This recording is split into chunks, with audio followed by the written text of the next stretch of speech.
উজানের ঢলে তিস্তার পানি বেড়ে লালমনিরহাটে তৃতীয় দফায় বন্যা দেখা দিয়েছে। আবারও পানি বাড়তে শুরু করায় আমন ধান সহ বিভিন্ন ফসল ও মাছ চাষের ক্ষতির আশঙ্কা করছে কৃষকরা। তবে পানি উন্নয়ন বোর্ডের নির্বাহী প্রকৌশলী জানিয়েছেন, দ্রুত পানি নেমে অবস্থা সার্বিক উন্নতির দিকে যাবে। মিলনের পাটোয়ারির তথ্য ও ছবিতে প্রতিবেদন। দ্বিতীয় দফার বন্যার ধকল কাটিয়ে উঠতে না উঠতেই আবারও বন্যার কবলে লালমনিরহাট। তলিয়ে গেছে বসতবাড়ি, ধান ও পাট ক্ষেত, ফসলের মাঠ, ভেসে গেছে খামারের মাছ। তিস্তা ব্যারেজ পয়েন্টে শুক্রবার রাতে বিপদসীমার 1 সেন্টিমিটার ওপর দিয়ে বয়ে গেছে পানি। এলাকার লোকজন বলছেন, তিস্তা নদীর ড্রেজিং না করায় সামান্য পানি বাড়লেই লোকালয় ভেসে যাচ্ছে। আজকে 5 দিন থেকে বন্যার পানি যাওয়া আসা চলছে। পানি তো কিছুদিন আগে আসছিল, আবার গেল, আবার আজকে আসিল। জমিগুলোতে পানি নামি গেছিল, বাড়িঘর থেকে আবার উঠলো। হাতীবান্ধায় বাঁধ মেরামত না করায় এখনো পানি ঢুকছে লোকালয়ে। নিচু এলাকা প্লাবিত হয়ে পানিবন্দী প্রায় 2000 পরিবার। বন্ধ ঘোষণা করা হয়েছে 32টি প্রাথমিক শিক্ষা প্রতিষ্ঠান। নদীতে তো ব্যবস্থা হওয়ার লাগছে না, খাওয়া দাওয়ারও খুব কষ্ট হইতেছে। বাড়িঘর তো শেষ, আবাদও ধ্বংস। এখন নদীর ব্যবস্থা না হলে তো আমরা বাঁচতে পারি না। কৃষকরা আশান্বিত হয়েছিল যে ক্ষেতগুলি কাটিয়ে উঠবে, কিন্তু আবারও আজকে বন্যার পানি উঠায় সে আশা মানে ভেস্তে যাচ্ছে। তবে জেলা পানি উন্নয়ন বোর্ডের কর্মকর্তা জানান, তিস্তার পানি কমতে শুরু করেছে, বন্যা পরিস্থিতি উন্নতির দিকে যাবে। আমাদের যে ঝুঁকিপূর্ণ পয়েন্টগুলো রয়েছে, যেখানে আমাদের জরুরি ভাঙন দেখা দেবে, আমরা যত দ্রুত সম্ভব জিও ব্যাগ বালি ভর্তি করে ভাঙন প্রশমন করার চেষ্টা করে যাব। তবে তিস্তা পাড়ের মানুষেরা বলছেন, বারবার বন্যার কবল থেকে বাঁচতে দ্রুত তিস্তা নদীর খনন শুরু করা প্রয়োজন। হাসিবা আলী বর্ণা, ৭১। দর্শক, এই বিষয়ে আমরা বিস্তারিত জানবো। আমাদের সাথে সহকর্মী মিলন পাটোয়ারি যুক্ত হচ্ছেন। মিলন পাটোয়ারি, আমরা প্রতিবেদনে যেমনটি দেখলাম যে উজানের ঢলে তিস্তার পানি বেড়ে লালমনিরহাটে তৃতীয় দফায় বন্যা দেখা দিয়েছে।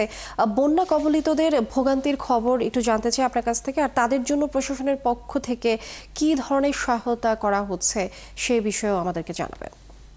লিনিয়া, লালমনিরহাটে তিস্তা নদীর পানি বিপদ সীমার নিচে রয়েছে। আজকে সকাল 10টায় যদি বলি, সকাল 6টায় যদি বলি যে বিপদ সীমার 10 সেন্টিমিটার নিচ দিয়ে প্রবাহিত হচ্ছে। কিন্তু বিপদ সীমার নিচে থাকলেও যে মানুষের যে দুর্গম চরাঞ্চলে যেখানে বন্যার পানি উঠেছে, তাদের যে পরিবারগুলো দুর্ভোগ অনেক। কারণ বিভিন্ন স্থানে দেখা গিয়েছে রাস্তাঘাটে পানি জমেছে এবং বসত বাড়িতে বেশ কিছু প্রায় 2 থেকে 3 হাজার পরিবারের মাঝখানে 2 থেকে 3 হাজার পরিবারের মাঝখানে তাদের যে বসত বাড়ি রয়েছে, বসত বাড়ি থেকে তাদের যে লোকজন যে বিভিন্ন স্থানে আশ্রয় নিয়েছে এবং সরকারিভাবে, আপনি যে বললেন যে সরকারিভাবে কোনো ত্রাণ সামগ্রী বরাদ্দ করা এই তৃতীয় দফা বন্যায় প্রশাসন থেকে হয়নি। তবে প্রথম যে বন্যা হয়েছিল সেখানে 400 মেট্রিক টন জিআর চাউল এবং বন্যা দুর্গত যেখানে বসত বাড়ি ভেঙে গেছে তাদের জন্য সরকারিভাবে টিন এবং বসত বাড়ি করার মতন তাদের উদ্যোগ রয়েছে। আর তবে বন্যার্ত পরিবারদের যেমন দীর্ঘদিন থেকে তাদের যে এই যে বন্যা আসে, বন্যা যায়, বসত বাড়ি থেকে তাদের যে বিভিন্ন স্থানে আবার আশ্রয় নিতে হয়।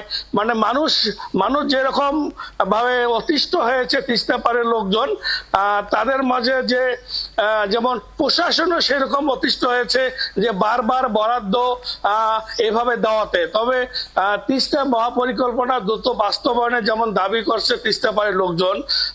নীলিমা, আমি বিভিন্ন চর অঞ্চলে গিয়েছিলাম, সেখানে দেখেছিলাম যে বন্যার্ত মানুষের মধ্যে চরম দুর্ভোগ বিরাজ করছে। লিনিমা, এই ছিল লালমনিরহাটে বন্যার সর্বশেষ খবর। মিলন পাটোয়ারি, অনেক ধন্যবাদ আমাদের সাথে যুক্ত হবার জন্য। দর্শক, তিস্তার বর্তমান পরিস্থিতি আমরা জানছিলাম সহকর্মী মিলন পাটোয়ারির কাছ থেকে।